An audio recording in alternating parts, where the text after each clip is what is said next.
Hola a todos y todas. Miremos este video. ¿Qué hacía Juan Fernando Petro en la picota? Hablando con Iván Moreno, que es, ustedes saben, es el que yo metí a la cárcel, no por ser juez, sino Carrusel de la contratación.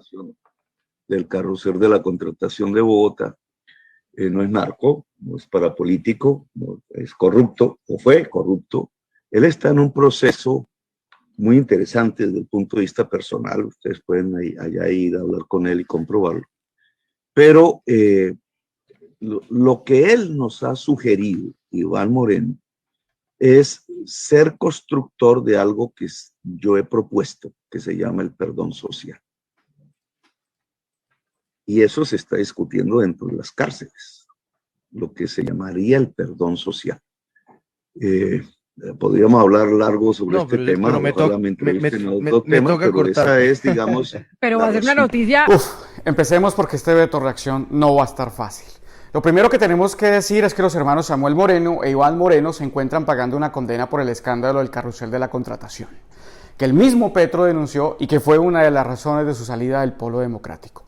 Iván Moreno fue condenado a 18 años por concierto para delinquir, interés indebido en la celebración de contratos, enriquecimiento ilícito y cohecho propio. Y Samuel Moreno fue condenado a 19 años de cárcel también por su participación en el carrusel de la contratación.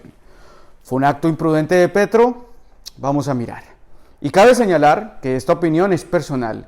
Y si usted no está de acuerdo, lo siento, pero en lo absoluto podemos permitir que nos convirtamos en un movimiento caudillista que le aplaude todo a su líder sin tener la más mínima autocrítica.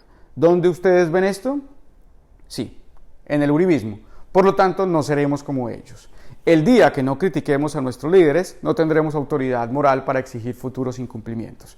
Para empezar, tengo que decir o preguntar, ¿quién le habrá dicho a la campaña de Gustavo Petro que era buena idea que en plena campaña electoral, cuando él lidera las encuestas, cuando tiene de enemigos a los medios pro establecimientos, a los partidos tradicionales, al uribismo completo, hablar con un corrupto que está en la cárcel y salir después a hablar de perdón social? Que en sí, señores, no es una mala propuesta. No, expliquémoslo. Para esto tenemos que empezar a diferenciar entre perdón social, perdón jurídico, indulto o amnistía. Perdón social es un elemento estructural y fundamental de reconciliación en una sociedad.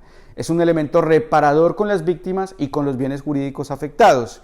Y este se hace con todos los actores políticos y armados, llámese uribistas, paramilitares, guerrilleros.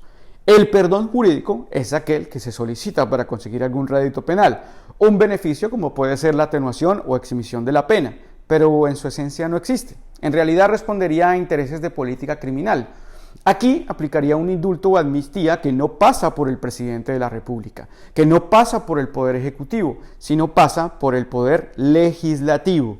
Tenemos también que entender que Gustavo Petro fue el que denunció el carrusel de la contratación, también denunció la parapolítica y hasta la farpolítica.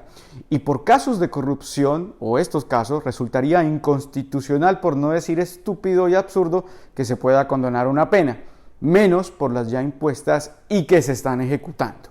En lo absoluto tampoco podemos pensar o deducir que existe un acuerdo clientelista ni burocrático con los corruptos a los cuales el mismo Petro denunció.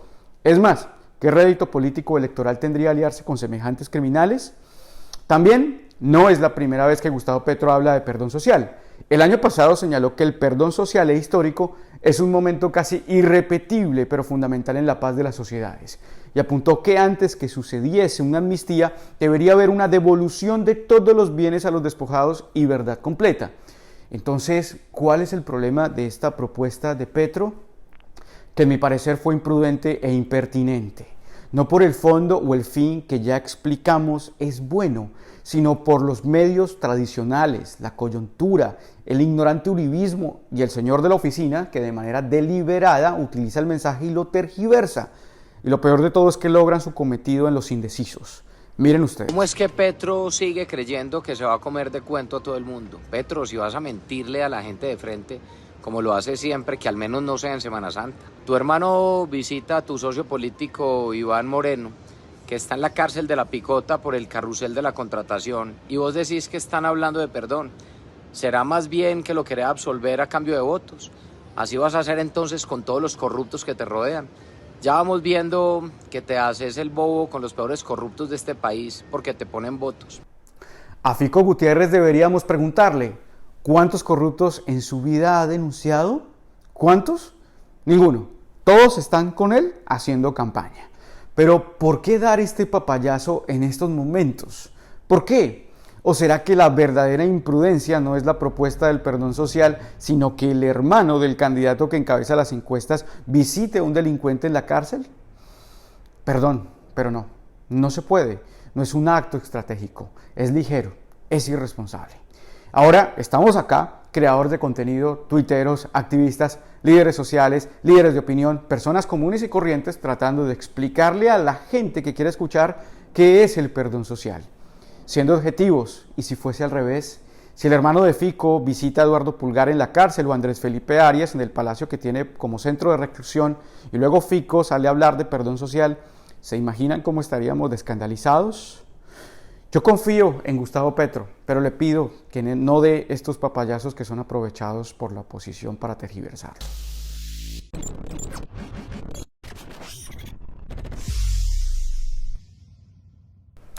Gente, la Corte Constitucional ratificó la calidad de imputado del expresidente Uribe. En una votación unánime, 9-0, la sala plena de la Corte Constitucional ratificó la condición de imputado del señor Álvaro Uribe Vélez, en el caso que se lleva en su contra por presunta manipulación de testigos. Los magistrados consideraron que la petición de nulidad que presentó el expresidente era improcedente, por lo cual, como lo habían manifestado meses atrás, deberá seguir el proceso penal en su contra en condición de imputado. El caso de Uribe llegó a la Corte Constitucional porque su abogado, Jaime Granados, interpuso una acción de tutela aduciendo que no se podía equiparar la imputación de cargos a la indagatoria que rindió el ex senador ante la Corte Suprema de Justicia. El expediente, que empezó en el alto tribunal bajo la Ley 600 del 2000, pasó a manos de la Fiscalía, regida por la Ley 906 de 2004. Una vez Uribe renunció a su curul en el Congreso por cobarde, puso de pretexto que no había garantías para enfrentar su proceso.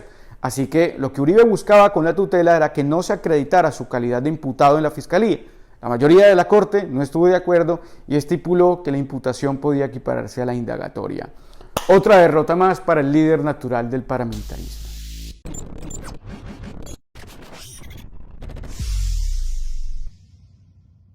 Gente, muchísimas gracias a todos, gracias por la suscripción, ya llegamos a 500 videos desde hace 4 años en el canal, estoy muy contento por el apoyo que le están dando. Si usted está viendo este video y no está suscrito, por favor hágalo, suscríbase, denle like, comparta en todas sus redes sociales. Si quiere seguirme en Instagram estoy como @BetoCoralG, en Twitter también estoy como @BetoCoralG, en Facebook estoy como Beto Coral.